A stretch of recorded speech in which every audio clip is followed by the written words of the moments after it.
So tonight I want to make sure that we dig into kind of the craft of sound design, because it's something I don't know a whole lot about, and also Sure. really curious because you started with a degree that's in recording arts, which I don't know if you did or did not have that one class at Full Sail that was focused on game audio. I can't remember.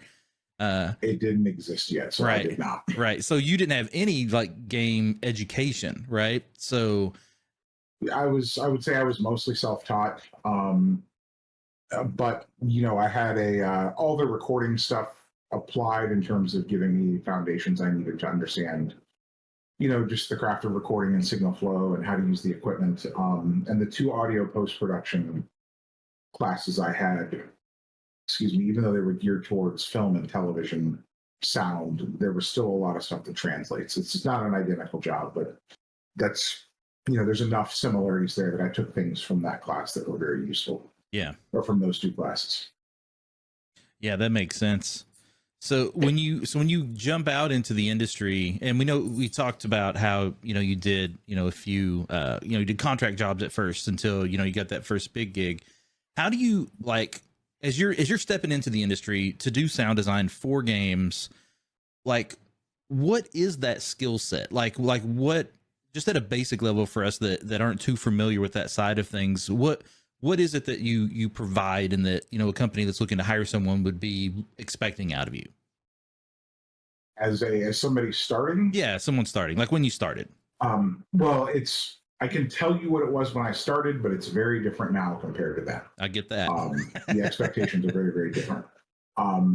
When I started, it was, I think the first company I got that really made a commitment and tried to hire me on was just the fact that I showed them that I could get far enough that I wouldn't have to learn completely from scratch when they hired me. Mm-hmm. That, and they liked my tenacity, I guess. These days, the situation's a bit different. These days, we have, every time anybody puts up a sound designer job listing, they get 100 applicants. Yeah.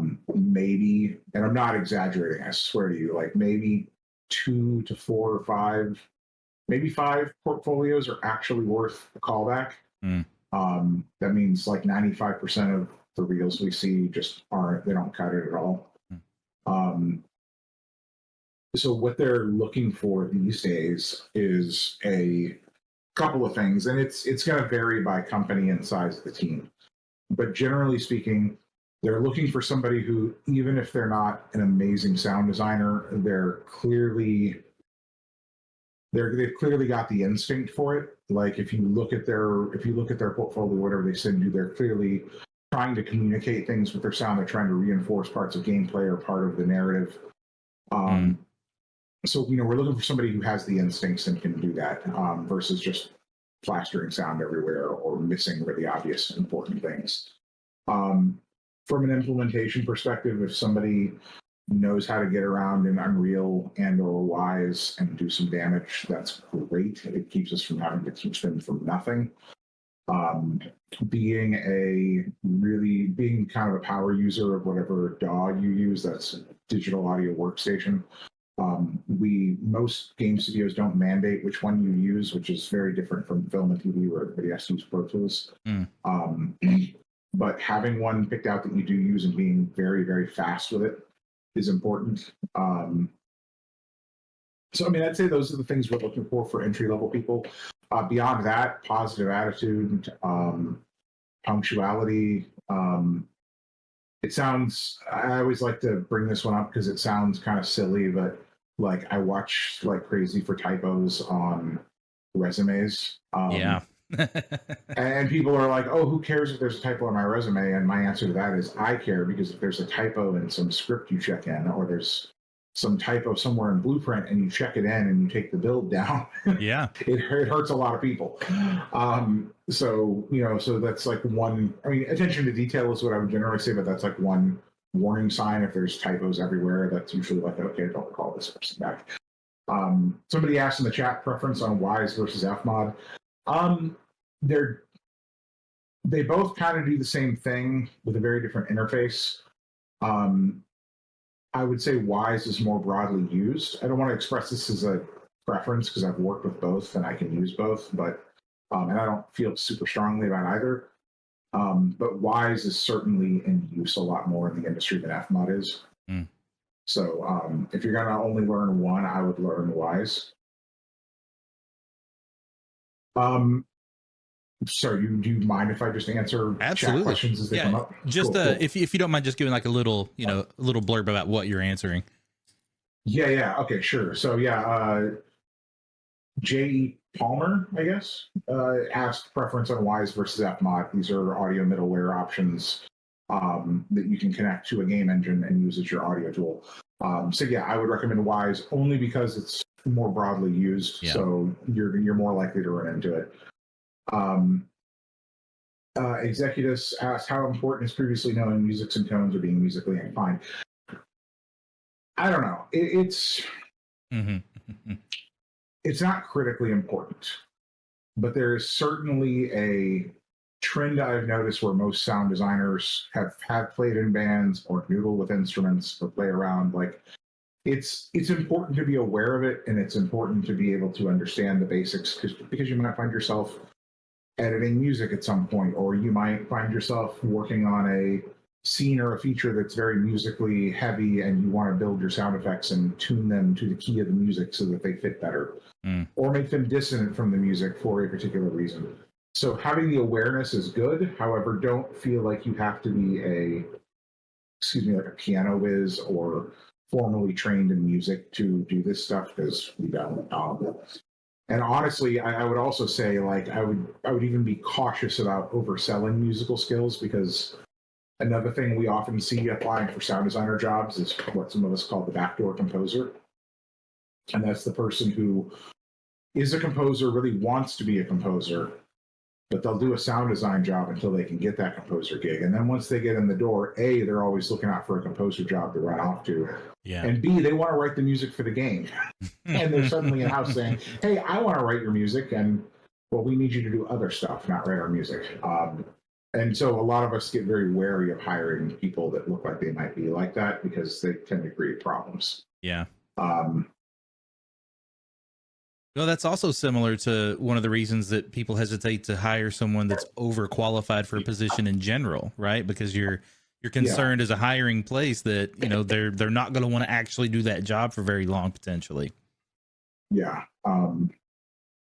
Yeah, that's a possibility. And that's something you've got to, well, as the candidate, if you are overqualified, that's something you have to communicate really well. Like, for example, I'm a senior lead audio designer at Certain Affinity. I was previously an audio director for 10 years. When I was talking to Certain Affinity, I was very clear about, like, look, I don't want to be an audio director. I don't want to deal with that crap. I'm done with it. Like, just give me a project and let me run off and do my thing with my little crew of people, and I'll be much happier. So I made a point of communicating that to them explicitly. And I don't know if they were worried about it or not, but if you find yourself in a situation where you're applying for a job that you're overqualified for, you should probably communicate to them that, hey, I want this step down for reasons X, Y, and Z. And mine was just, like I said, I was sick of the politics and crap and sick of not having as much time with my family. So, yeah. Man, we had very similar conversations at our recent positions. So I did the same thing. I was like, I do not want to be a director anytime soon, maybe ever again. Like, I want to just make cool shit, Yeah, and I'm open to it, but not until my kids are older. Like when the youngest two are in high school, then I'm willing to talk about it. And certainly if they're off to college, but right now they're 6, man. We've got 26-year-olds around here. I can't do it. That's totally understandable. I'm very content just owning a project and being done with that. So executives asked, is there any overlap between software engineer and audio engineer? So I'm gonna explain this. There's this terminology thing around audio engineer that I feel like needs to be clarified. In the game development world, I am not an audio engineer. I am an audio designer, an audio director, an audio implementer. I am not an audio engineer. In the games world, when somebody says audio engineer, they are referring to a programmer, usually like a tech programmer who specializes in audio functionality. This is a person who can write your reverb algorithm, who can build audio features in your audio tools, Yeah. in your audio layer. There's a spectrum of audio engineers. So at the really advanced end, you've got the people that can do that. At the really light end, you've got people who are basically maintaining like a middleware integration with Unreal or doing some like tools work for audio. And then, you know, somewhere in the middle, you've got people who start to blend into like gameplay level, scripting level features that are beneficial to audio. And then at the far end of the spectrum, like I said, you've got people who can write new components for your audio tools. They can write new, you know, effects processors and other stuff. Those programmers are freaking unicorns. But in the games industry, that is generally what audio engineer means. Mm-hmm. Otherwise, you're a sound designer, music editor, whatever. Like there's a bunch of different roles. In the film, television, music world, when people say audio engineer, they're talking about the person who sits down at a mixing console or at a computer and makes sounds or mixes sounds or does whatever. So it's weird because over there, audio engineer is kind of just a universal term for people that are audio artists, whereas in the games industry, because we have programmers who specialize in audio, we create a clear division there. So I'm not an audio engineer. As far as, is there an overlap between a software engineer and an audio engineer? Yeah, absolutely. An audio engineer at a game company is basically a software engineer that is focused on audio and tech and tools and stuff. I guess the big thing that makes them so valuable is, for some reason, I'd say it seems to me that most engineers hate audio and want nothing to do with it. So when you find one that actually wants to do something with it, they usually want to focus exclusively on it.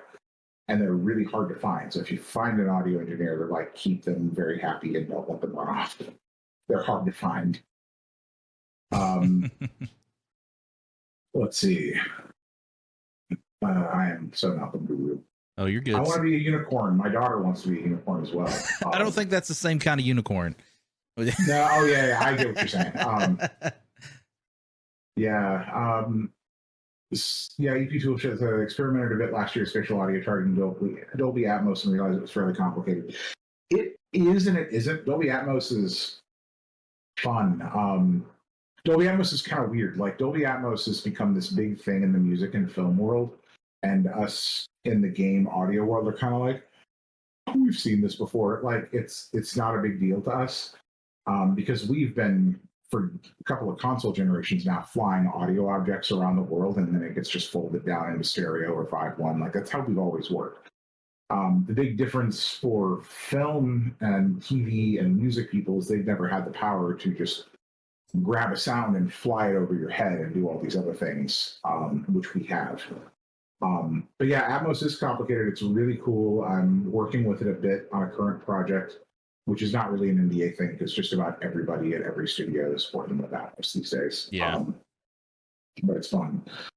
What tools, see, Japa King 23 or Japa 23 King asks, what tools do you frequently use as an audio designer?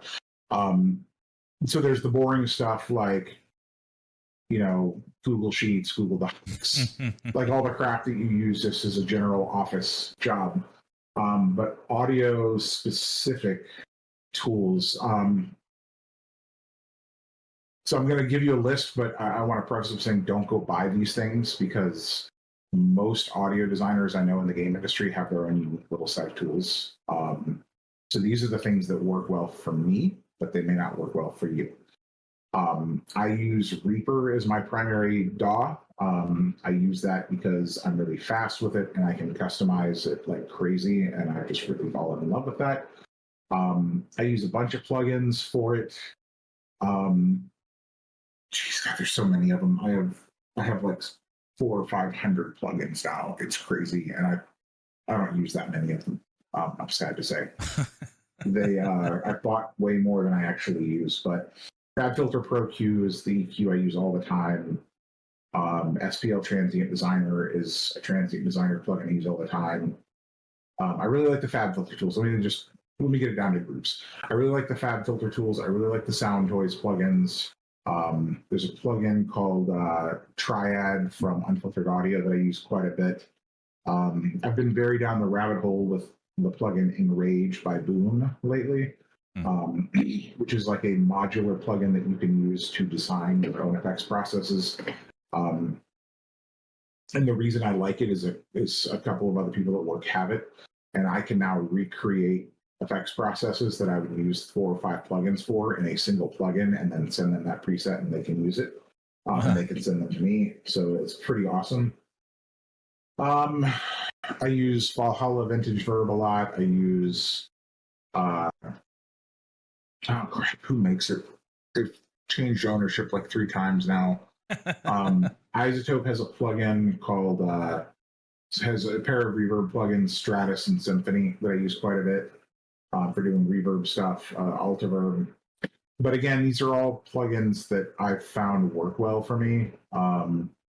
Like, part of being a sound designer is about having taste and having things you like, Yeah. and experimenting and filtering what you do through the lens of your taste, and turning it into something that can go in the game.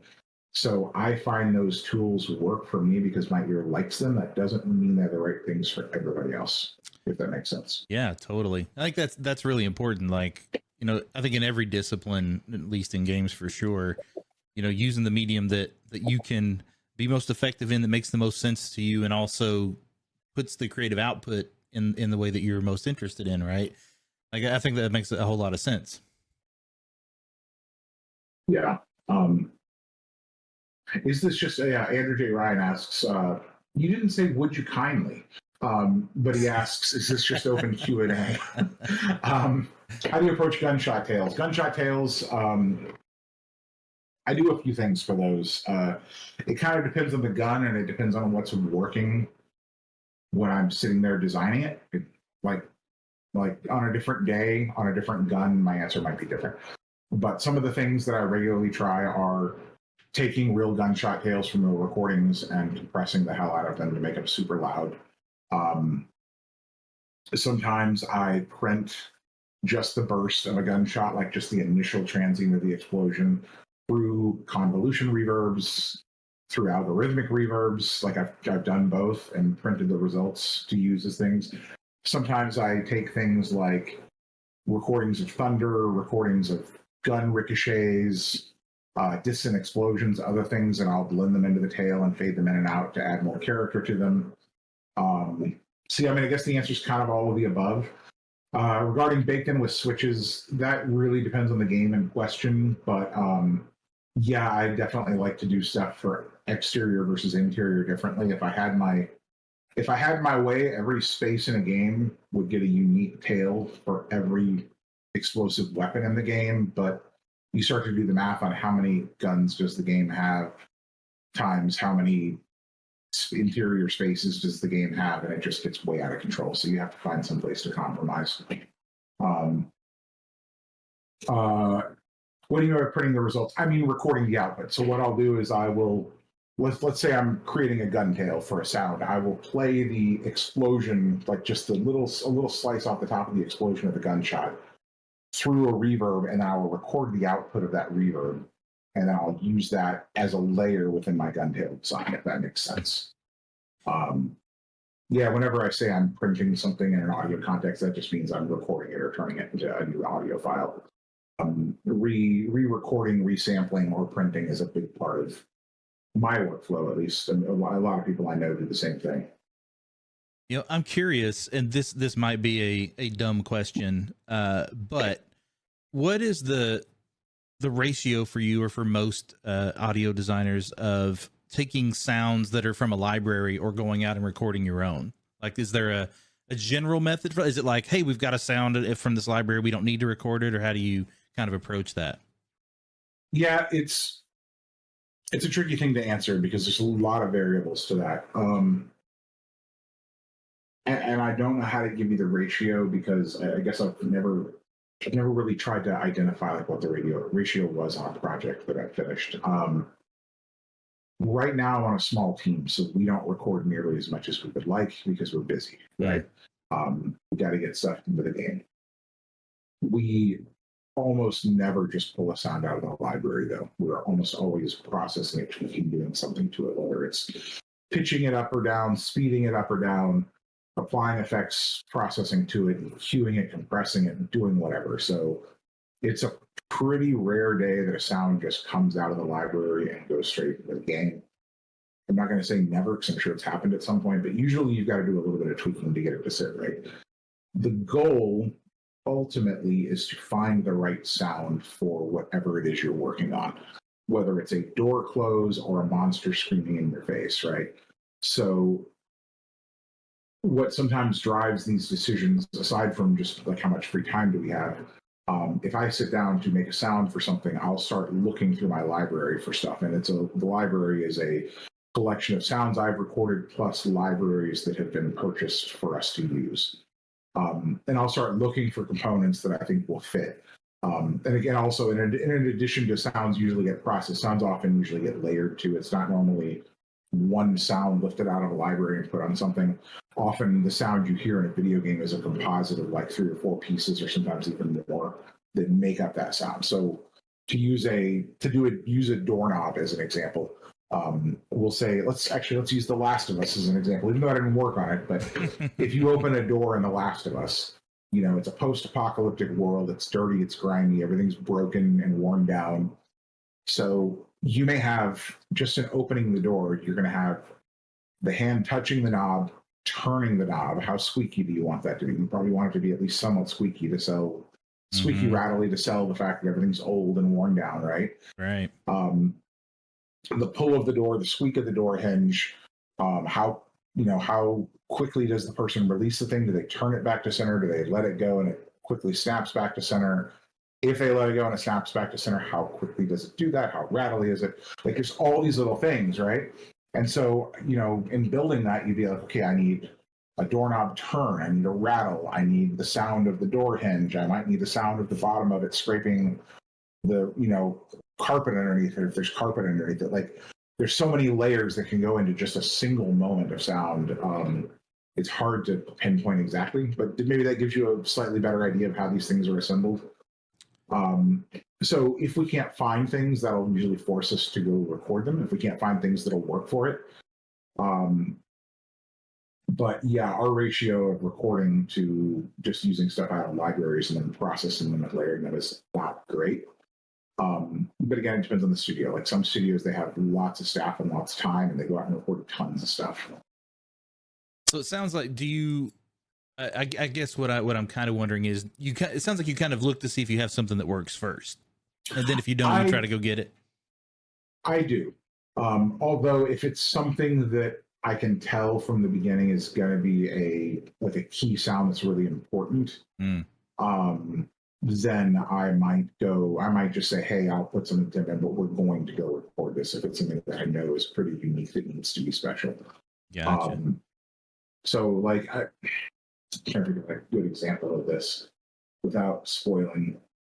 Well, I'm trying to think of an example from another game so that I'm not using something that I don't know if you're working on it, but let's talk about Wolverine for a minute. If you were making a Wolverine game and you were like, hey, I need to make the sound of the snicked when the things come out of his hands, that's probably something where you're going to make a note of, I need to go find something unique for that. I either need to get that from Marvel or I need to go record something. I'm probably not just going to pull whatever works out of the library. That's something where you want to make sure you absolutely get just the right thing. Right. So when you identify sounds that are really, really important like that, we tend to make a note that we want to go record them, and then we will go out at some point and do that. All right. So I've got a quick story and then a question for you. Sure. Whenever I think of sound design, sound creation, I think of when I was working on Red Faction Armageddon, and Frank Petrikis was one of our sound designers, and we had a plasma beam weapon. And as he was showing off in one of our team meetings, he told us at the end that one of the elements he put in there was a lion's roar to like give like this big rumble thing. And before that point, I'd been making games for over a decade already, and it never like that really clicked for me because I'd never really thought about kind of how that stuff is pieced together, and that was fascinating to me. So I'm curious, what's the most interesting sound you've put in something that somebody wouldn't expect to be in there? Does anything come to mind? Yeah, I can think of one, although it hasn't shipped yet, unfortunately. But I can tell you what it is without giving away what the game is or telling too much. I did a little bit of sound design on a project a couple of years ago, whenever it comes out, assuming this scene in the game survives, the base of a building blows up and the building tips over, right? And it's in a major city, so it's a skyscraper kind of leaning and falling over. I blended a reversed pitch down bird cry on the building tipping over, because it added a cool tonal element to the fall of this thing, and it made it feel even more threatening and interesting. But we do that kind of stuff all the time, like lion sounds and explosions, or even little stuff too. Like there's this weird thing where I'm trying to think of the right way to describe this. There's a book that I love about sound design, by an author named Michel Chion. I think he's French. The book is called, Audio Vision Sound on Screen. And he spends a good period of time talking about the juxtaposition of sound to picture, right? And sometimes sound you hear, the sound that sounds right for something you see on screen, whether in a film, a TV show, or a game, isn't always a one-to-one thing. Like sometimes it can't be, right? Like how do you make a laser gun? We don't have laser guns to record. So sometimes you have to come up with ridiculous things. And that's what led Ben Burt, who is the original sound designer on Star Wars, who's one of the elder gods of our craft. That's what led him to go out and record tension wires and like hit them with hammers to get that thing that turned into the blasters in Star Wars, right? But even outside of that, sometimes like even with standard stuff that's not super far-fetched in sci-fi, sometimes the sound you need isn't necessarily what a thing really sounds like. Sometimes what things really sound like isn't what people expect in a film or a game. Like I hate to break it to people who haven't fired real guns, but they don't sound like video games. They really don't. They feel extremely powerful, but they don't actually sound like that. They tend to sound a lot more boring. So I'm trying to think where I was going with that point. The point is that we very often use things that don't fit because they make things feel more exciting or more interesting or more like what we need them to be. Using the lion thing as an example. Another great example, I didn't work on it, but I saw this in a YouTube video, and it was one of those things where when they told me how they made the sound, now it's ruined for me. And every time I see the scene, I can't unhear it. You see how the sausage was made. Yeah.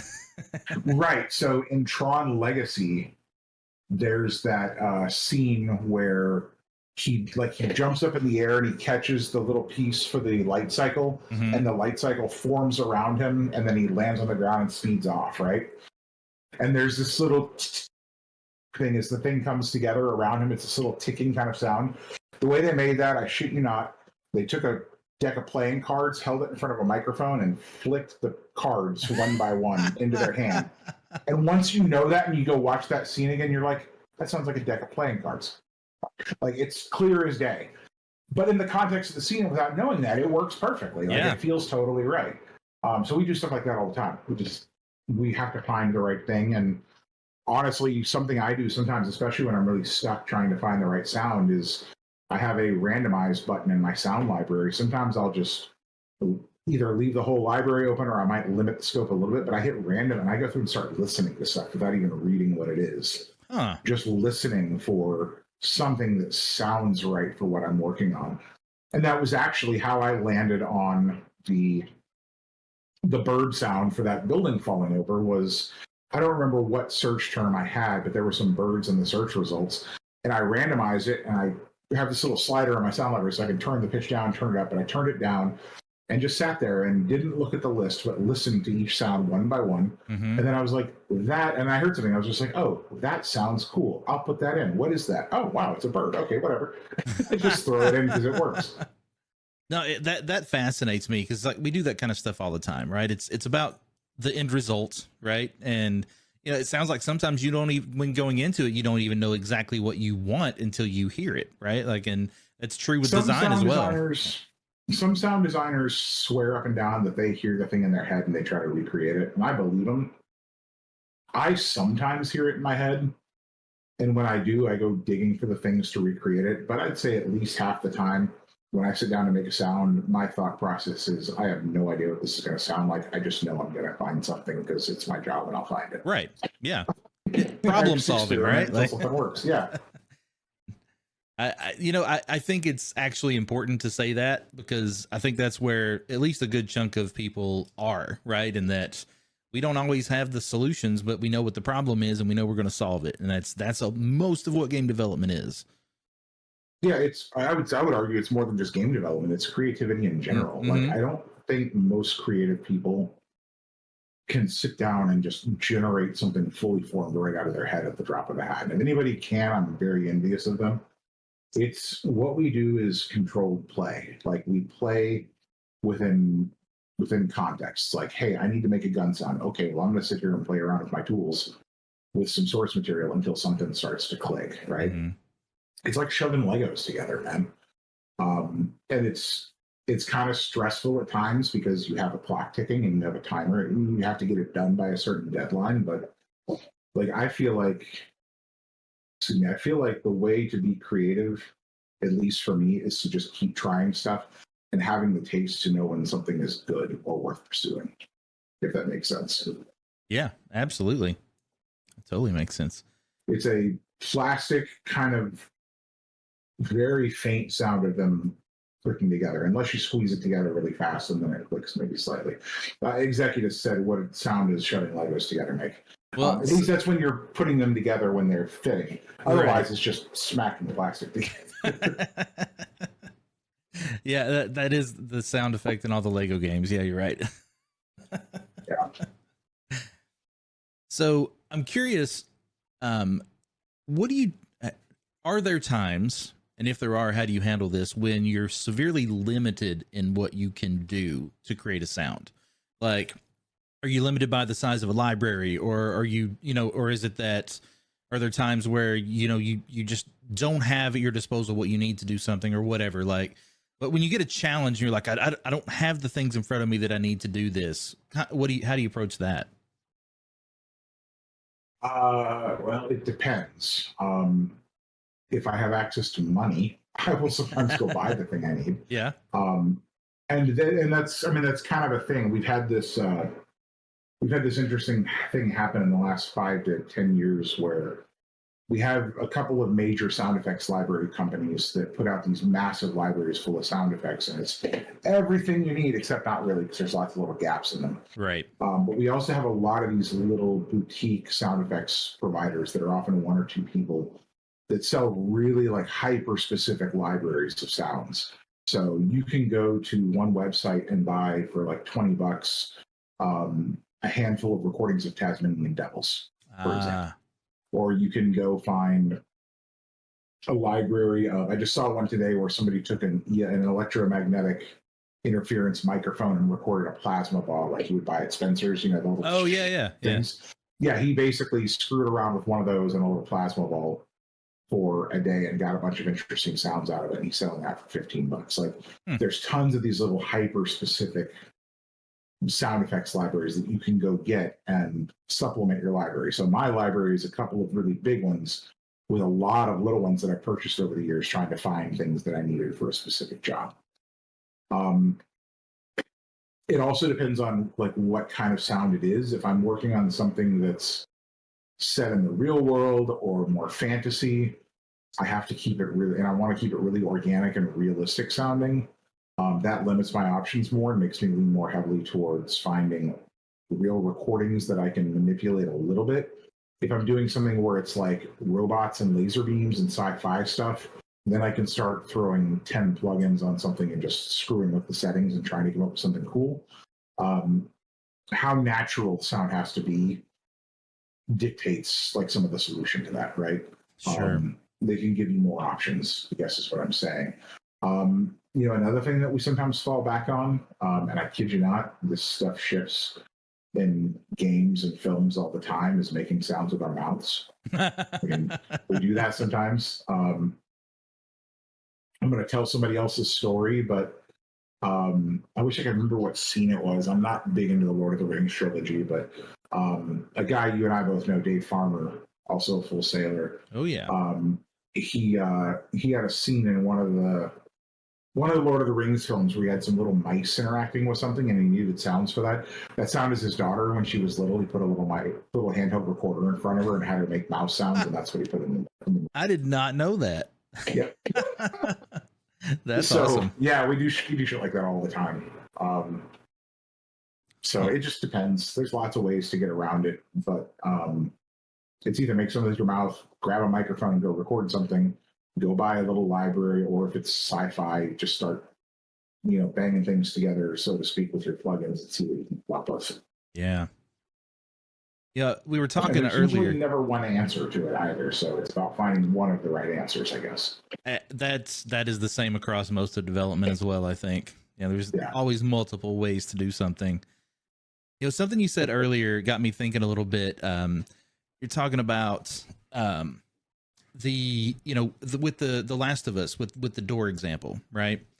Yeah. And the thing that got me thinking is audio is notoriously toward the end of a project, right? Like yes. for worse, right? Like it should not be that way.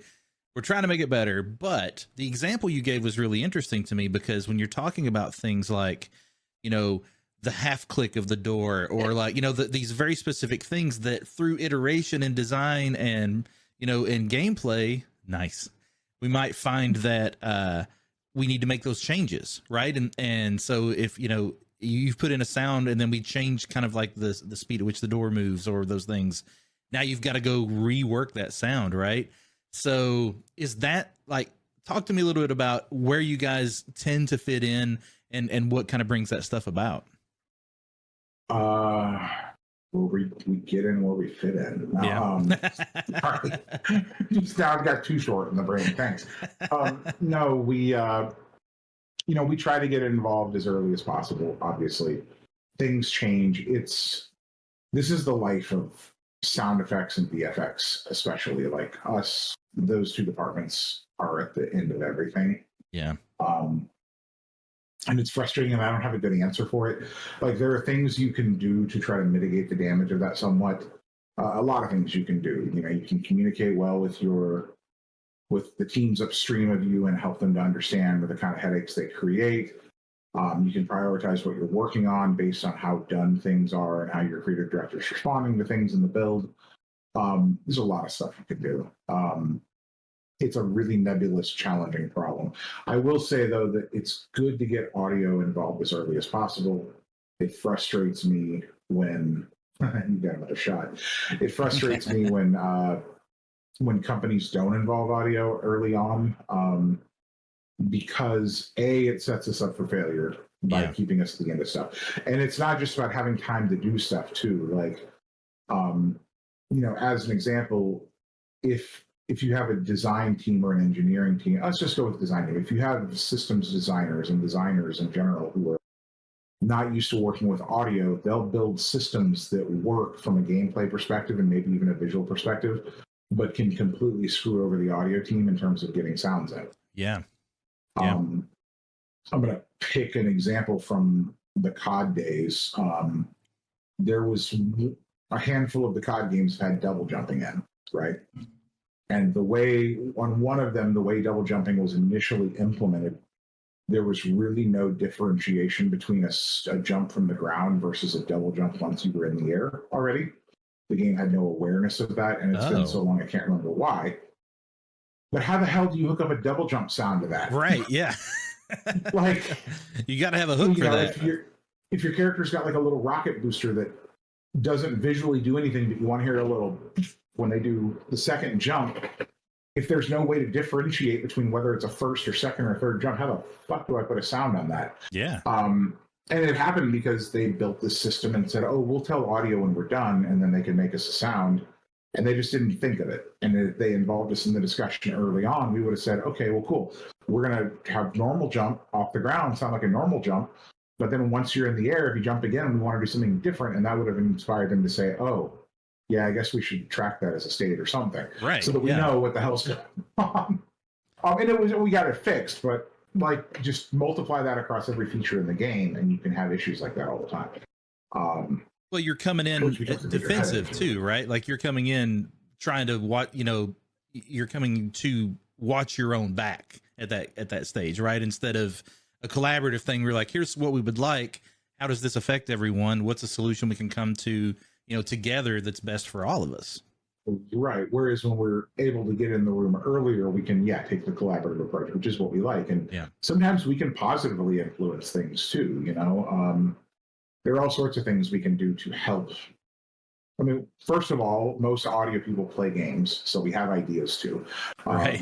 Secondly, there are things we can do to impact gameplay that people don't necessarily think about until they actually have us in a room discussing things. Like, as an example, this wasn't needed to this. This was an audio designer who worked for me on COD. And by the way, I'm talking about a lot of COD examples because they're the most recent things in memory that are not locked under NDA, so I can actually talk about them. But we had a COD designer, a COD audio designer, who was in a meeting once. As an example, he did this a lot, but I'm just thinking of one particular case where some designers were talking about how playtests were going in a multiplayer map. And they were pointing out, like, hey, there's this one place where a person can snipe from, and it's kind of a pain in the butt. It's a little imbalanced. We want to find some way to temper the ability to snipe from there. And they couldn't find a good way to put something in to obstruct a sight line.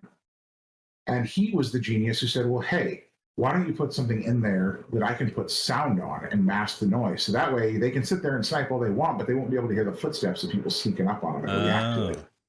So there are things we can do that can influence design in a positive way and help out too. But we can't do that unless you include us in the conversation. Yeah, absolutely. So it's beneficial. And you talk about how to telegraph boss enemies doing stuff. Like, we can be a big part of that. There's all sorts of things we can contribute to from a design perspective if you include us. So I'm a big habit. I have a very big habit of trying to muscle my way into these conversations as early as possible because I want us to be there for all of the reasons I just mentioned. Let's say hypothetically you were working on a project where you had an audio middleware integrated, and without the involvement of audio, maybe before audio had even been brought onto the project, somebody in the engineering team looked at the whole middleware solution, like the tools, the pipeline, everything, and said, you know what, I'm going to optimize this because I think I can do this better. I think I can make this more efficient. I think I can make it work better. I think I can do all these things. But that person doesn't know anything about audio, and that, importantly, that person doesn't discuss it with anybody from audio and doesn't have anybody test it to make sure that it works from the perspective of an audio the people that would designer. Use it. Yeah.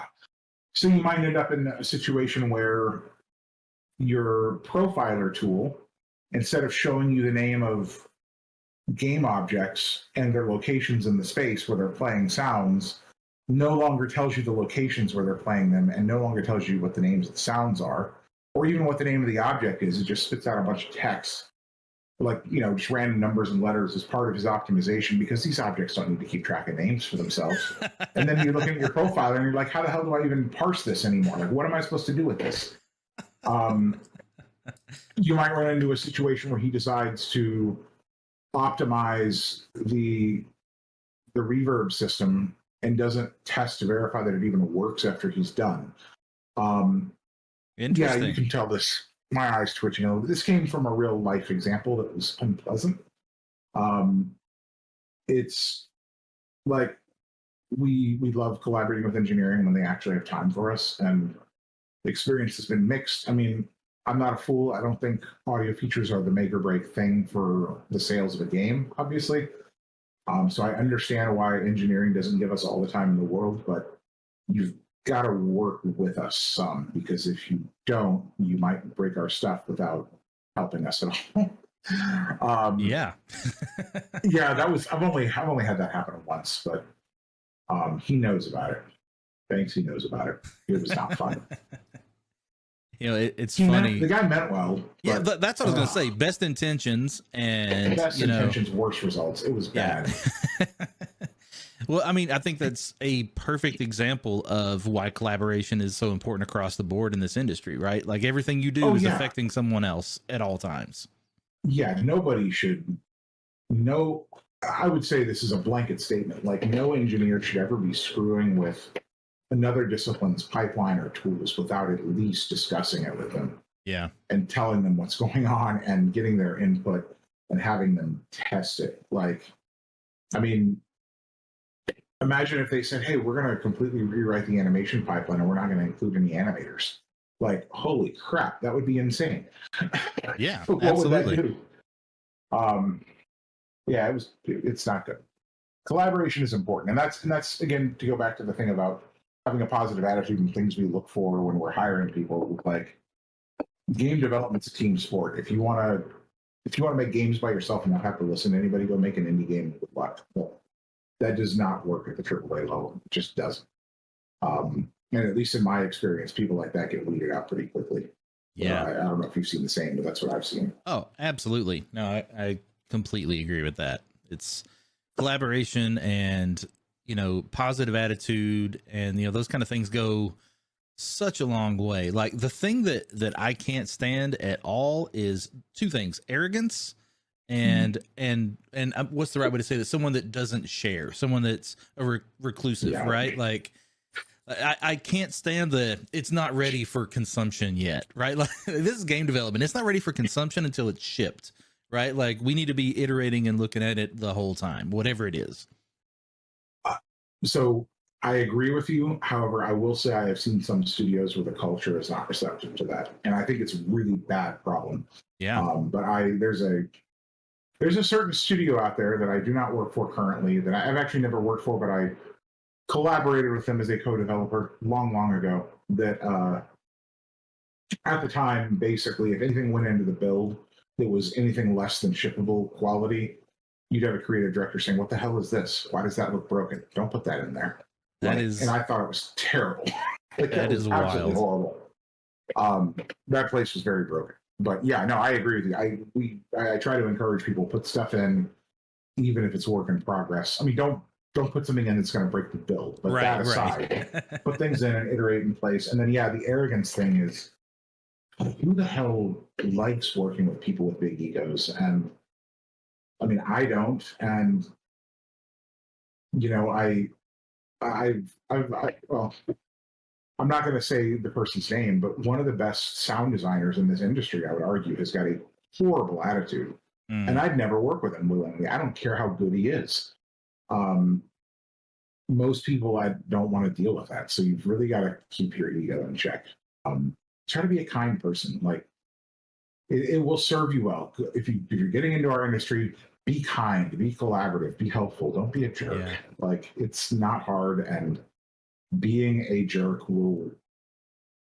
I mean, I can't say if that'll get you executive roles and the people that move around at the very tops of these game companies. Maybe you have to be different there. But when you're at the developer level, like, none of us want to work with assholes. We all want to get along. Yeah. We're just trying to make a game, man. I think kindness is a good word, right? Because just think about the fact that everyone else around you has the same kind of responsibilities you do, the same kind of workload, the same kind of deadlines. Like, you're all doing the same thing. So there's definitely some rapport there. There's the ability. You need to just think about things from other people's perspective. Yeah, and focus on what's best for the project. Like, don't go in saying, I'm going to work on this game and it's going to win a ton of sound awards. Like, that's my whole goal here. No, like, I want to work on this game and I want to make it the best game it can be. Yeah. Focus on making the project better, not on serving yourself. I mean, do your best work, right? You should be doing your best work. Absolutely. Yeah, absolutely. But, like, don't prioritize the project. Don't prioritize your own discipline. Yeah. Everything should be in service of what's best for the game. Executives ask, do you find that people hold on to knowledge because they do that as job security? I think some do. I've noticed in the world of sound design, and this is across games, film, TV, because a lot of us mingle in our communications because we're different mediums, we're doing similar stuff. There are some people that are very open about how they do what they do, and there are some people that are extremely secretive about it. And I suspect it's a job security thing. I don't subscribe to that because I feel like most of the sound design tricks I know are things I've learned from other people anyway and just turned into my own thing, or just blatantly used because it worked for them. Like, some things I haven't turned into my own thing. I just use them because somebody else showed it to me and I'm like, oh, that's brilliant, I'm going to use that. And I suspect most sound designers are the same way. I don't think anybody has got a bag of tricks full of nothing but tricks they created themselves. Um, and also, I mean, there's an argument to be made for if you're paranoid about giving away your secrets, Yeah. A, you're never going to come up with any more. And B, you're probably not that good to begin with. What we do is we look at the project and we look at our recordings, whether we're recording them ourselves or pulling them from the library or whatever, and we figure out how to move the pieces around and process them to fit whatever the context is we're trying to put them into in a game. No two people are going to do it the identical way, even if they have the same exact tools, even if they have the same exact bag of tricks. Their brains are different, their ears are different. You're going to have some variance, right? So I personally don't see it as threatening to share how I do what I do. Yeah. And I think the more confident people out there feel the same way. I'm totally not one of the confident people out there. I'm my own worst critic. But I think the people that do keep their stuff secret generally have confidence problems. I think it's an insecurity thing, which is exactly what Andrew Ryan said in the chat. Totally agree. Yeah, absolutely. And you and I are both guys who we do a lot of that kind of talk when we go back to visit Full Sail, right? Like we're always talking to people about how we do things, why we do things. And I have found that I continue to get better because I have those conversations, right? Because even at a basic level, the way I do something might not be the best way. And having a conversation about it, I might learn something new. The thing that I'm doing that I think is great could be better. But even on top of that, the things I'm doing that I think are mundane, normal, day-to-day things, there's a lot of people out there that don't even know, right? And that's honestly a big reason why I like doing this show, because people get to learn the in and outs of what we do that doesn't get talked about that often. Yeah. There's also, what was I going to say? Oh, shit. All right, that train left the station. You'll think of it in a minute. Response to that and it just vanished. No, I was going to say something like, there's also things that, so yes, sometimes I get ideas from people from talking to them. Sometimes people who are way less experienced than me give me good ideas. Either they give me ideas or they ask a question that makes me think of something. That happens all the time. Yep. But the other thing is, like, I do think there are some people who don't share things. I think most people who don't share things are doing it because of insecurity, but I think there are some people who don't think to share things. Like, there are certain things I do that I'm not sure I would think to tell anybody else if I were telling them how to be a sound designer, because they're just so second nature to me. I don't even think about it anymore. Like, I'm sure there's a little bit of that going on too. But, there's also, like, I had an example today at work where somebody asked me how to do something, and my response was, I don't remember, right? Like, I need to go back to my notes. I need to go back and look at an example. Like, let me recreate it, and then I'll tell you how I did it, so you'll have that information going forward, right? Yeah. But that happens to me all the time, because I'm definitely an out of sight, out of mind person when it comes to this stuff. It's one of the things I love about game development is we eventually get to finish something and not think about that piece anymore. Yeah. It's do you go through that thing where after you ship a game, if you play it like within a year after ship, it's just nothing but problems that you notice, things you didn't get done. And then if you go back like 6 years later, you can play it and you've actually forgotten enough about it that you can enjoy it. Oh, that happens way faster for me. Like a year later, I've forgotten everything. So it's like a whole new experience again. No, it takes a few years for me, but I like being able to go back and play older games. And like, I can't even remember if I worked on something. It's like, did I do that? I don't know. It's nice. I don't know. What else do people want to know about sound design? I've kind of covered the basics of it. I mean, I haven't gone like on a deep dive into how I make specific sounds, but it's mostly just pulling recordings, move them around, tweak them, change them until it sounds right. Yeah. What does that mean? Sounds right? Like, is that just a personal thing for people? Like, it's a personal thing. I tend to. So there, like we said earlier, there's no one right answer to any problem in game development. Yeah. And this applies to game sound as well as film and TV sound. there's this magical thing that happens when you have the right sound married to the thing in the game where they stop feeling like separate things and they start to feel cohesive. Like you fire that weapon and it feels right when you shoot it, or you open that door and it feels right, or you hit that, you get that objective update and the thing pops onto the screen and it just feels right. You know what I'm talking about? Yeah, like, absolutely. Where it feels satisfying and it actually works. That is what I mean when I say it sounds right, is I'm looking for things that gel correctly, that gel in a good way with what I'm attaching sounds to. And I think I could probably say feels right as well. It's different criteria for different things. If I'm working on like sounds for locomotion of a character, and I'm making their jump sound, like does the jump sound in combination with the animation and how high the character moves, like does it all feel right? Does it all sell the right feeling of weight you want for that character? Because if one of those elements is off, it's not going to feel correct, right? Yeah, totally. Yeah, and I think it's different for different sound people, but for me, I struggle to predict how things are going to feel until they're in the game. So I like to get sounds in the game and play with them, yeah, and see how they feel, in context.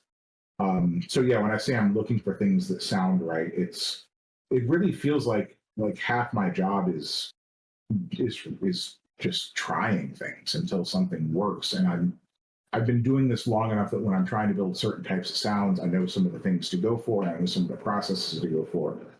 But I'm still kind of experimenting with stuff until it starts to feel right for whatever it is I'm building. So I guess that's what I mean. It's a very feeling driven thing for me. It's not like if somebody were to say, "Hey, write down the criteria of a good sound effect," I couldn't do it. Like there's no way to do that. It's so subjective, and it's so much about how it feels in relation to the picture, to the controller in your hand. Does it, when you're playing a game, we want people to get into that.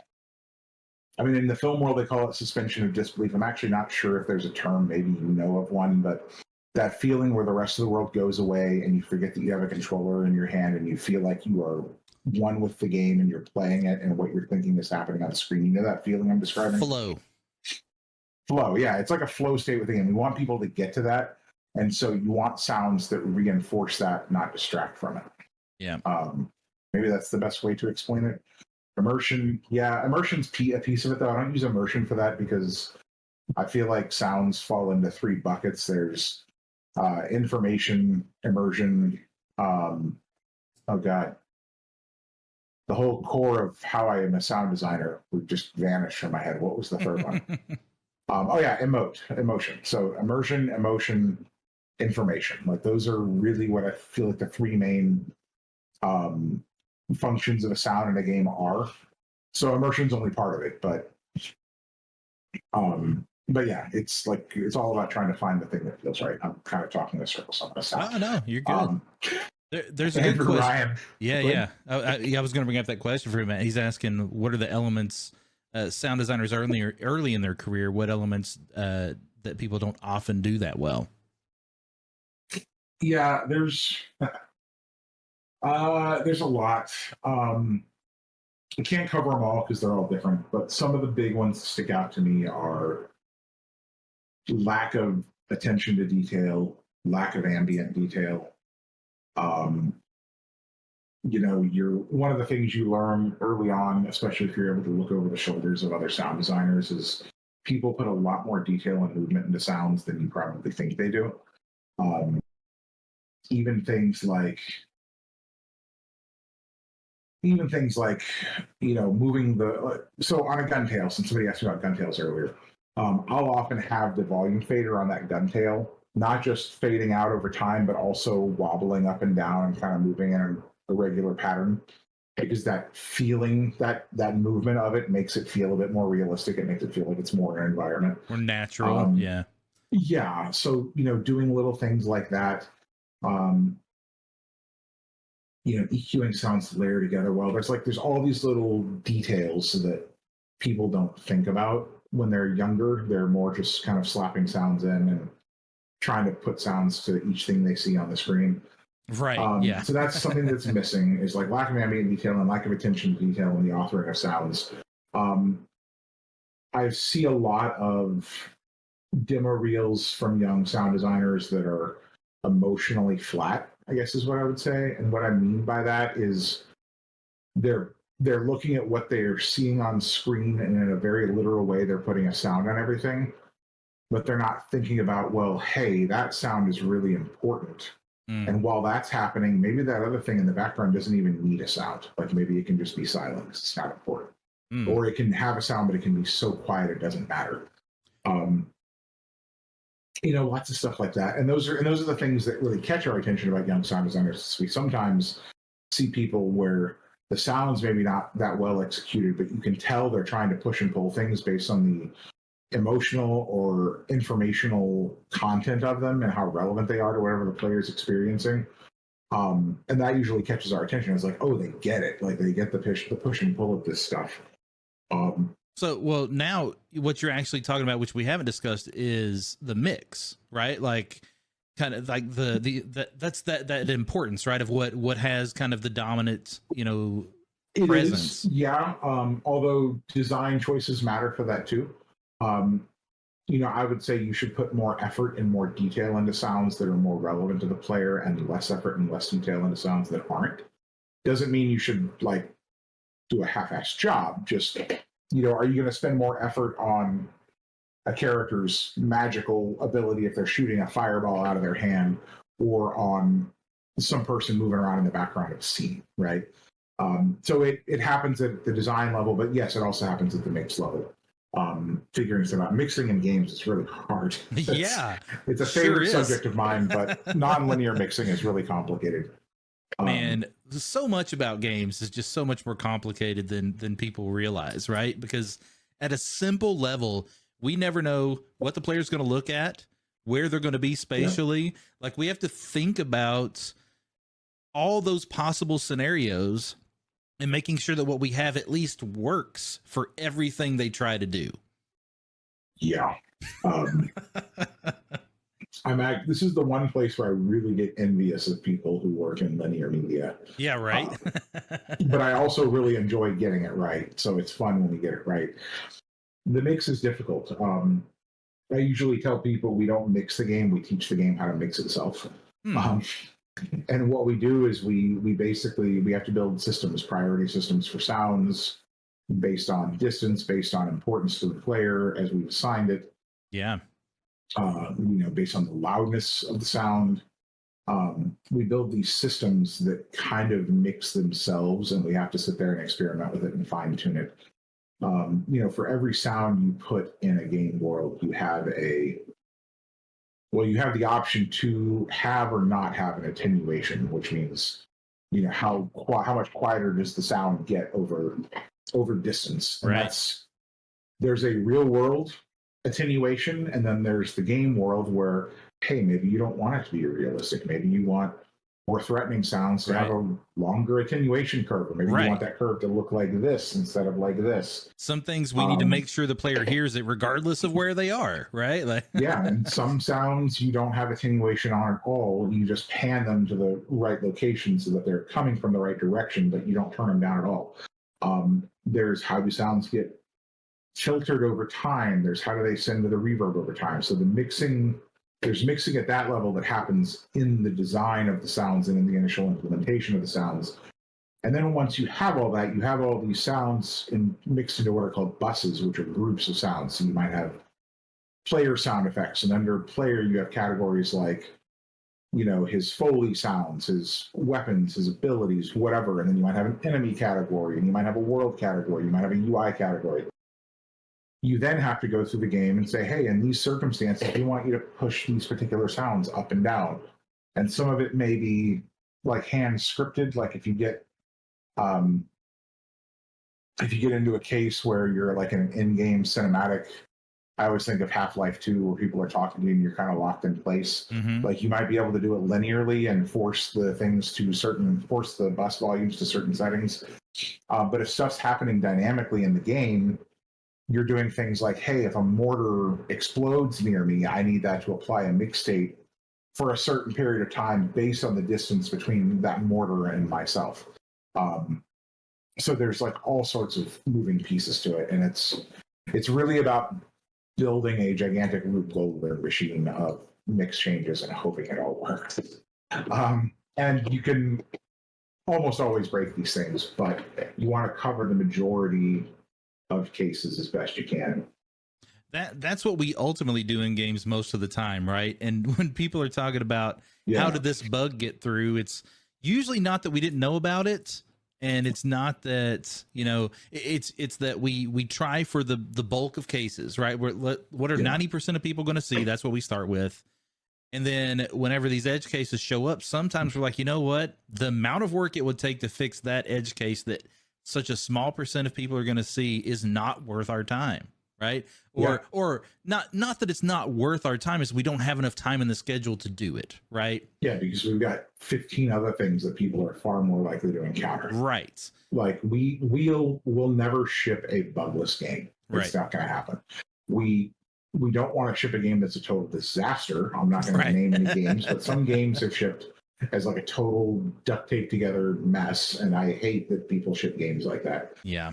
But most of us who ship games, we can't catch everything because we simply can't. There's not enough. Software is so complex. Games are so complex now. It's a miracle they ship it all. No kidding. And I get a little mad. Did I rant about lazy devs last time? I get really mad about it. I've met very, very few lazy devs in my life. Most of us are trying to make the best thing possible. And if you found a bug after we shipped, it's often an edge case or something broken. Or like there's also sometimes the ugly case of we wanted to fix it, we wanted to delay the ship of this patch or whatever, and somebody way above us said, nope, ship it anyway. Yeah, that happens absolutely. a lot too. And it's just how it has to be sometimes, right? And you know, like you said, games are so big, so many people are involved. There are days in development where suddenly the build is just broken today, right? Like something happened where none of us get to work today, right? Like these kind of things just happen. Or somebody will find a bug in the game that's, you know, a showstopper that has been there for months that no one just happened to hit yet, right? But now it brings production to a halt because you can't progress in the game until it's fixed. Like it's just, it's every day's different. It's wild.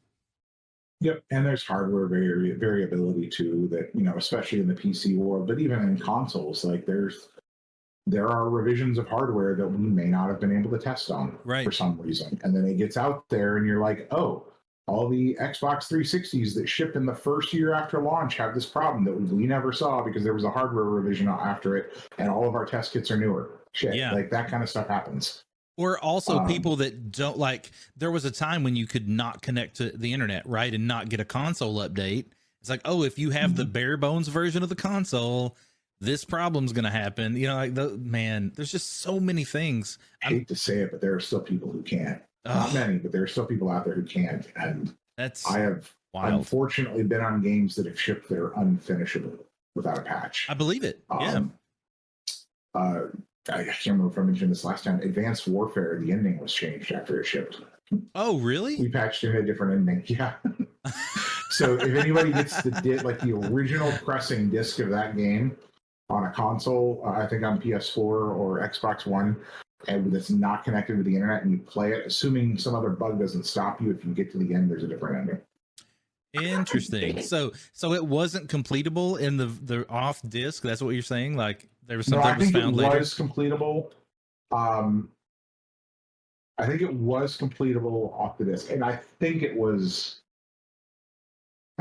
Somebody's posted it to YouTube. I think it was.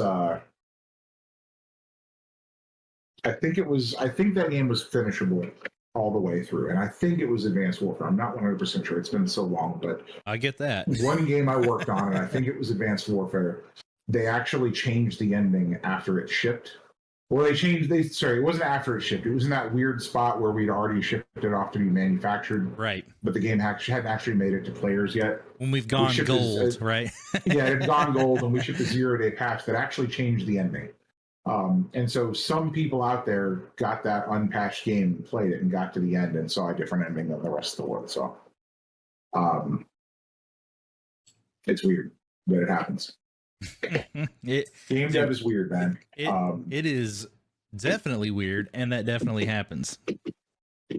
Yeah. That's why I tell you, like, one of the reasons I love this so much is because every project, every team, like even the same studio, same team, different project, it runs completely different. And so it's always exciting. There's new problems to solve.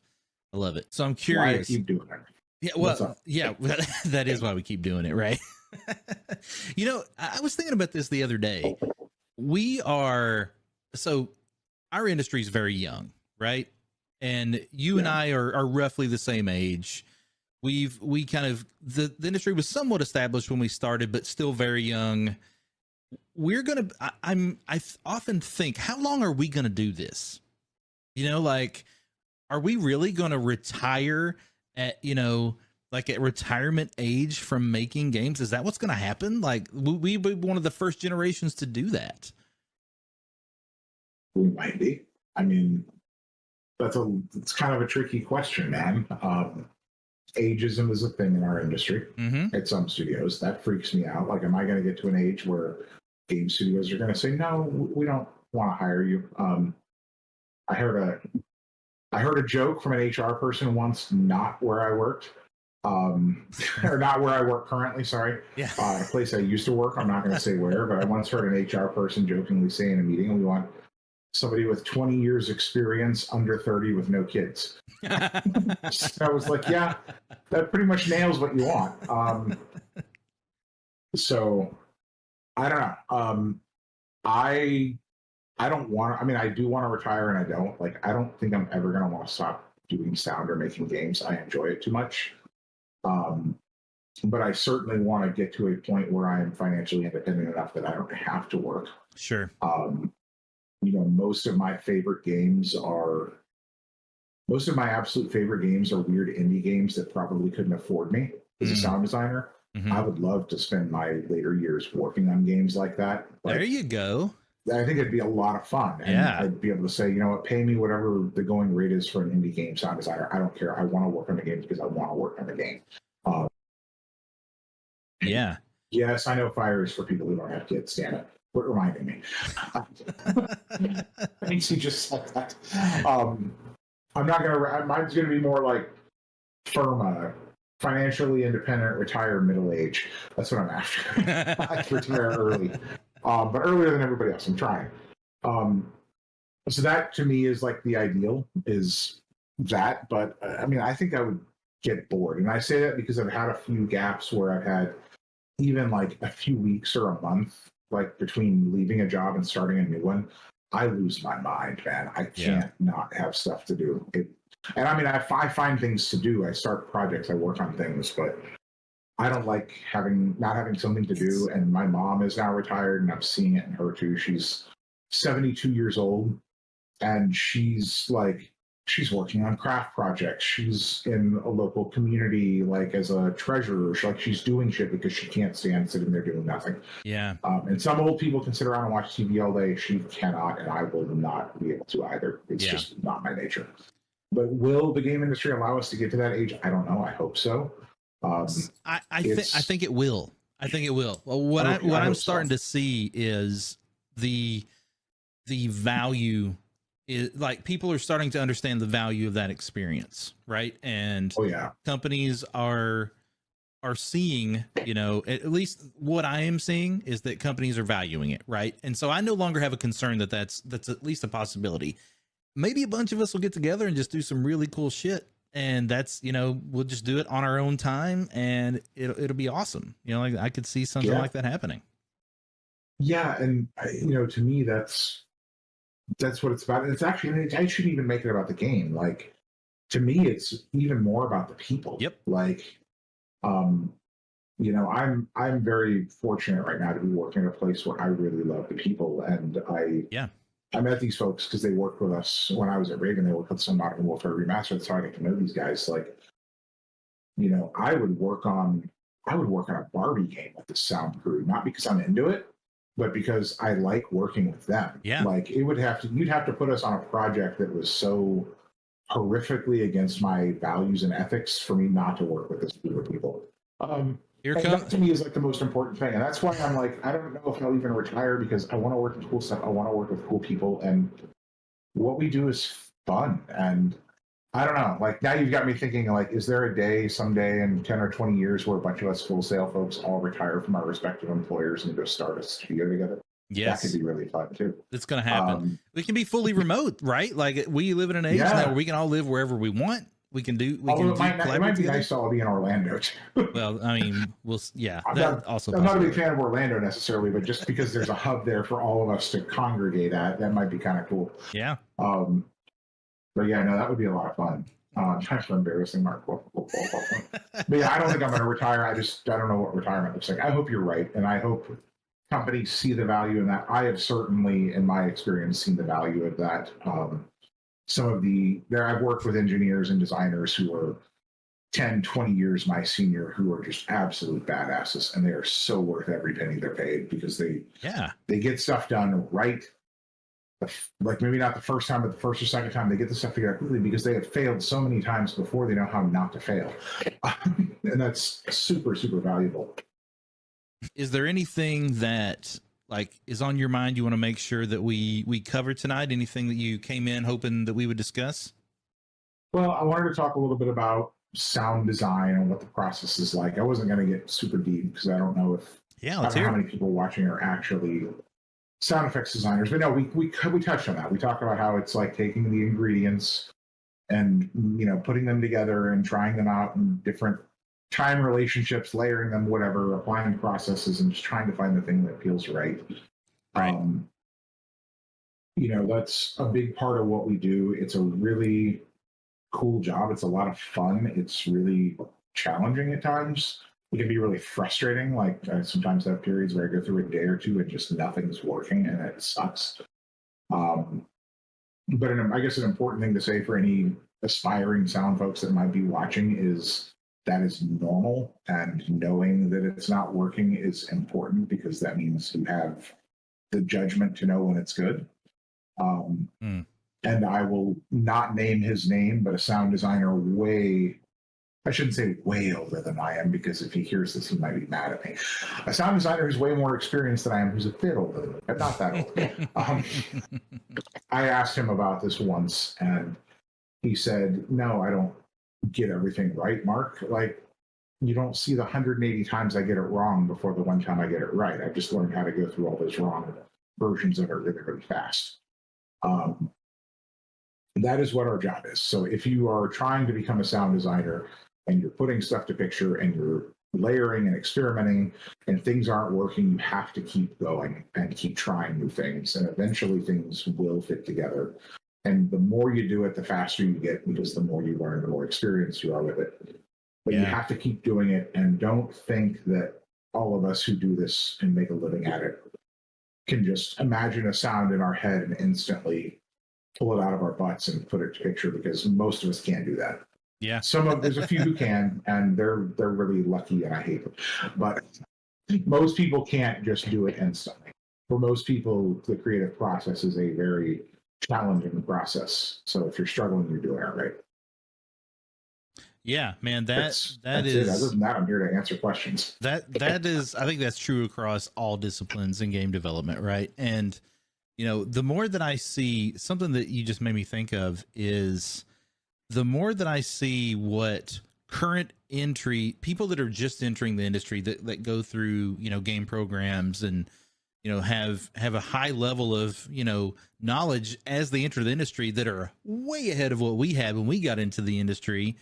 Right. I often think of what are they going to look like 10, 20 years from now? What are they going to be capable of? So I've got to continue to keep getting better. Right. So that my value stays at its peak. As you can't ever stop learning in this industry at all. No, you can't. You have to do it. And it's crazy, but well, it's weird. You've got to keep learning, but I feel like there's definitely a line between the people who force themselves to try to keep up and the people who are just so interested that they can't help but keep up. Mm-hmm. I think it's a lot easier to be like that, which is what I am. Although I do lose a lot of sleep over it by laying up at night reading books and watching YouTube videos and happy sounds. Like, well, my wife's in the channel. Like, honey, how often do you roll over in the middle of the night and see me watching a YouTube video about sound engineering or sound design or something? Probably happens at least once or twice a week. And she's like, I can go to sleep. Yeah, it's just, you've got to be passionate about it. You got to want to do it. And I don't mean passion in the, we want to take advantage of you in a crunchy way. Like, you really have to care about this craft to do this and make a career out of it. Because if you don't, there's a lot of other people out there who do care about it. Yeah. Yeah.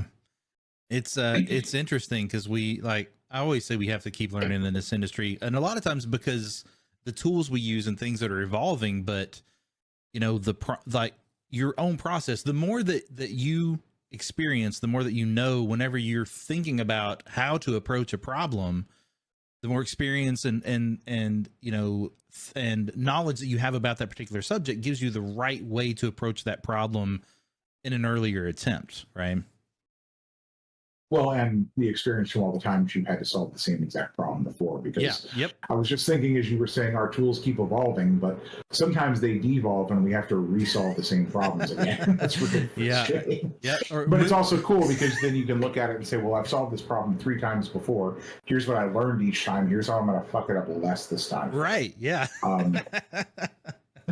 Because we do that a lot. I'm doing that right now with something at work. So yeah, it's funny how that works. Oh, I'm at one of those phases right now where all the things I'm working on, I haven't done specifically yet at this company on the project.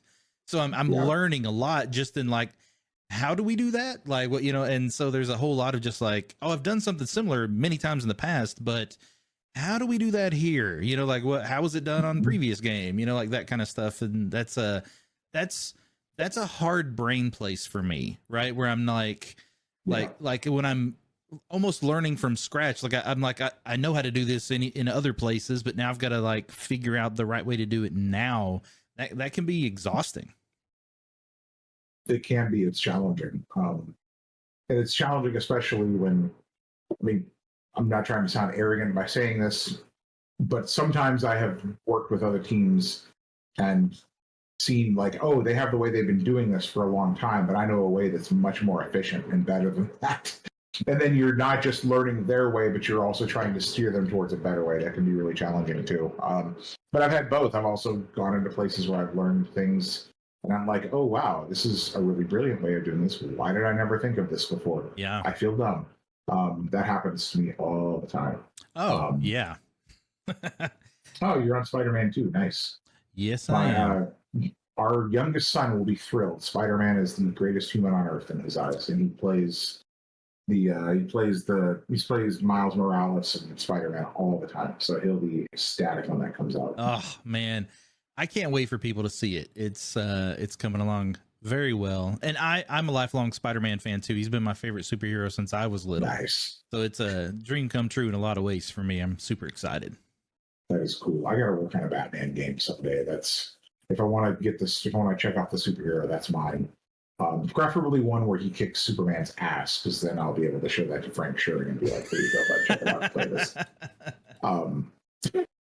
Anyway, I don't think Frank's watching. I just had to throw that in there just in case. Well, we'll make sure he sees a clip. How's that? Yes. I didn't realize you were that big of a Batman fan. I'm a Marvel fan, right? So I grew up, that was my thing. My dad is a DC fan. He's a big Batman fan actually as well. But I don't know. It just, I've always gravitated towards Marvel. I don't know. It feels different to me. I think I liked Batman as a kid because Batman I saw him and I was like, you know what? If I was pissed off enough and I had enough money, I could actually do that. Yeah, it's true. Whereas most superheroes, you can't say that about. But I like a lot of stuff. I like a lot of Marvel films and shows. I also like nerdy art house movies that people watch and say, oh, superhero films are garbage. This is all that matters. Like, I watch everything. It's funny, Dana and I, she's much more a Marvel kid than I am, and I'm much more of a DC kid. Although I will say, and I will admit, you all have the far better movies and shows. Oh yeah, DC, absolutely, no DC has question. not handled the film stuff very well. Although their animated films are actually really good. Yep, I agree with that too. But they're God, I wish the DC universe could get its shit together the way the Marvel film world has. Joker was incredible. I haven't seen the new Batman yet, which I hear is also incredible. It's surprisingly good, and I agree Joker was good, but Joker doesn't even feel like a DC universe film. I mean, I know it technically is, but yeah, I'm with you. It's so different, and I liked it, but it was so different. It's like I don't know that this even counts. Yeah, no, I get that. It's very real, right? Like it felt like, oh, this literally could happen right now, and that's kind of terrifying. But yeah, I really liked the new Batman, and I'm sorry, I will answer your question in just a second, Banksy, but I really liked the new Batman. It's a little too dark, and I'm a guy who's always liked darker Batman, but it's like it's not far from Seven. Like it's dark. Oh, okay. Yeah, it's really dark. The villain in it is doing some really dark shit, dude. Interesting. So I'm actually, I would say like I don't even mind watching it. Like I'm not like offended by it or anything, but I think it's more that, you know, I'd like a Batman movie I could take my son to, because our oldest son is very into Batman. Like it'd be great if I could have a Batman movie that my son Milo could sit and watch, and he cannot watch the last couple of them. Okay. They're too fucking dark. Just that too is much. Like, you know, and that's interesting because that's what comic books are, you know, have always intended to be, right? They're for everyone. Yeah. So that's an interesting thought that, you know, this coming out, which is, you know, it's a new way, an interesting way to approach, you know, the film side of it. But I hadn't thought about it not being for kids. Like it's different. Yeah. It's not that I think it's bad. I thought it was extremely well done, and I agree Riddler made sense to me as well. It's just he's a fucking serial killer in this. Like he is really dark. It's not comic booky. It's not funny. It's like he's somewhere between Kevin Spacey in Seven and Jigsaw from the original Saw film. Like he's somewhere in that neighborhood, and it's just like, whoa, like well done. But I am not taking a kid to see this. That makes sense. So Richard asked a question: have you ever done sound for movies or smaller film projects? How is that versus games? I have done some of that. It's weird. I like it a lot. It's not as satisfying to me as working on games, because games are harder, I feel. But some of the upsides of working on films and, you know, movies and film projects. I've worked on one feature, and I've worked on a couple of short film projects. And I did sound design for a Guar record, strangely enough. So that wasn't a video game, that was a music thing, but it was still sound effects design. One of the advantages is that you always know where you are in time. So when something is happening and you have to make a sound for it, barring any editorial changes, you always know where it's going to be. It's always going to happen in sync. You don't have to worry about the player looking away, because there is no player, there is no control. And how long really it should be, and how it should be mixed, and like, all those things are constant. Yeah. Which is really cool. There are other challenges on film that are mostly workflow related, and, you know, integrating editorial changes as, you know, integrating EDLs as the edit changes, like that kind of stuff can be a bit of a tail chasing nightmare. But it was cool. Like it's weird.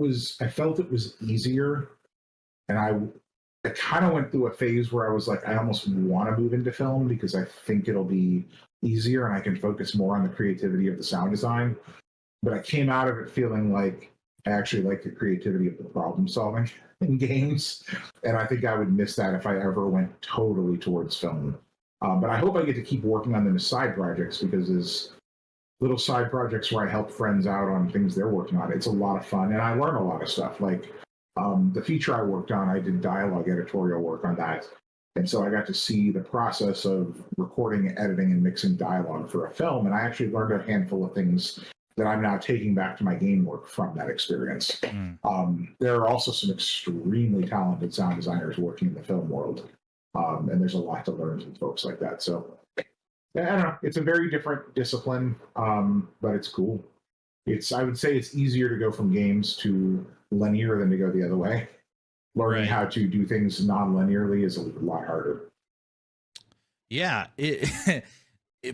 it's always mind blowing to me, the difference between the two and how people that come, a lot of people come from film to games and they are often very shocked at the Yeah. difference.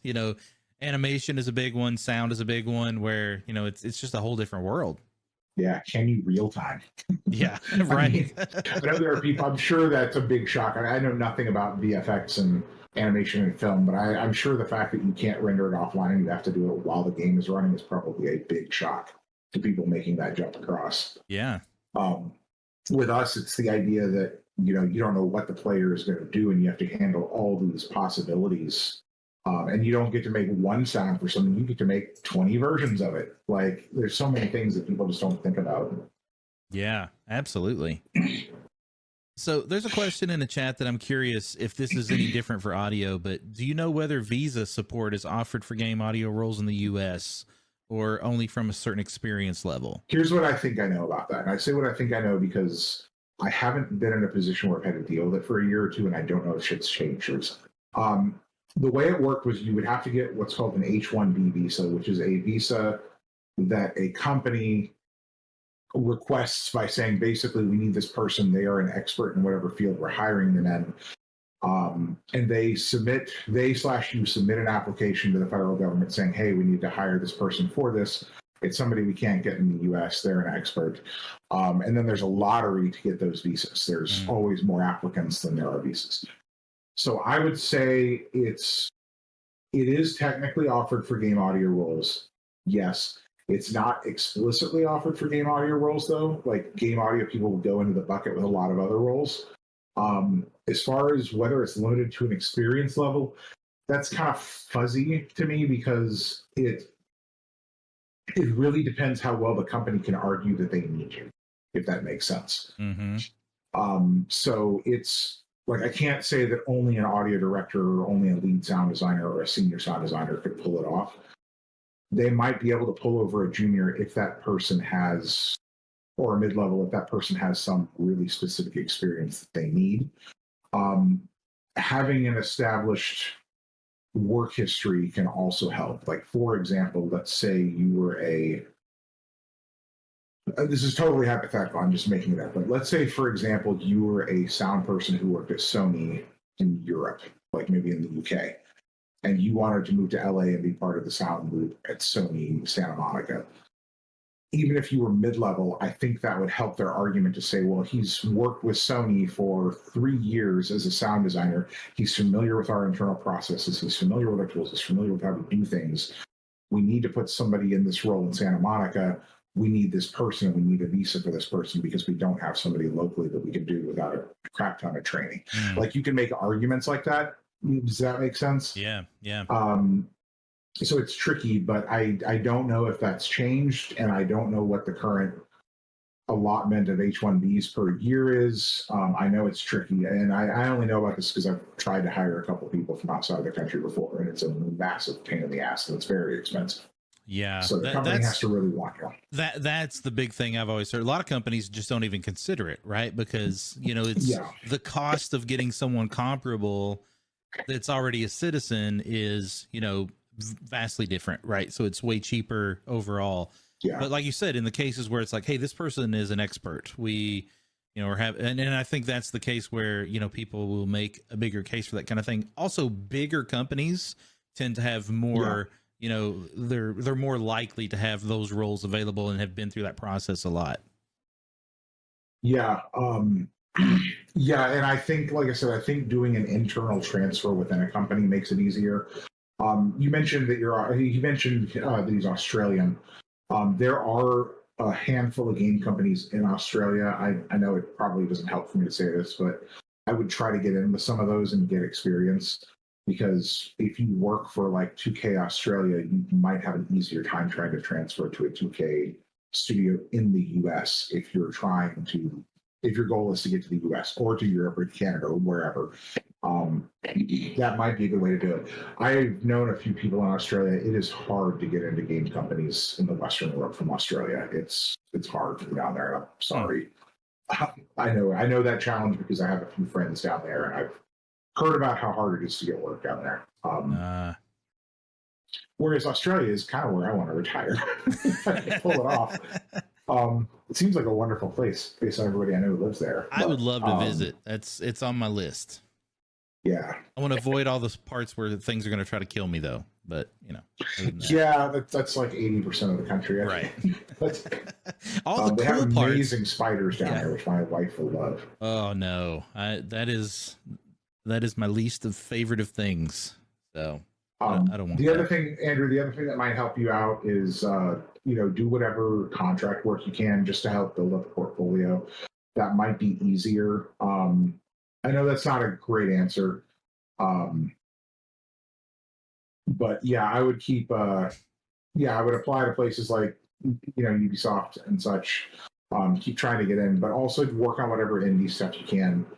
Try to build up a portfolio. Do whatever you can as a contractor, because that might help out. It's easier to get contract work overseas than it is get an in-house job. That totally makes. And with as work from home and remote development as the industry is becoming, it probably makes it easier. Like there's more opportunities now, than there was 10 years ago, for sure. Well, and I'm hoping that'll open up a bit more. Like it depends on the company. Like with certain affinity, because we're an independent small company, we have a limit on what states we can hire from and what countries we can hire from in terms of remote workers. And it's not a matter of desire. Like we would love to be able to say, hey, we'll hire you no matter where you are in the world as long as you have an internet connection. But there are legal obstacles in various countries. But bigger companies like Ubisoft, like Microsoft, whatever, they're going to have less barriers simply because A, they already function in multiple countries, multiple states. B, they have bigger legal teams to handle this kind of stuff. So that I'm hopeful that will get better as the years go on and more companies will. Not all companies are embracing the work from home thing, but more companies are embracing it. And I'm hoping that they'll also expand their reach in terms of where they can hire people from. And that might create more opportunities for people like Andrew. And outsourcing, hiring someone as an outsourcer and things like that are options as well, right? So yeah, there's more opportunities than just, hey, I'm going to be a full-time employee at X studio, right? Like, and I think those kind of things are probably even more likely when you're looking at outside of the country. Well, man, we've hit time. We did it. Cool. And I think we actually completed the whole thing. So leaving stuff waiting for next time. Yeah, no, I honestly, we've covered everything that I had in mind to cover, so I'm super stoked. But I super appreciate you coming on. I'm gonna, it's a lot of great stuff here. We've only had a handful of audio designers on here, and it's been a little while since we have. So I super appreciate you doing it. There's some really good information here. I'm gonna clip some of this stuff to put on TikTok, just so you know. And cool. All right. Yeah, man, I'm gonna jump off and say my goodbyes. Thank you again, and I will talk to you soon.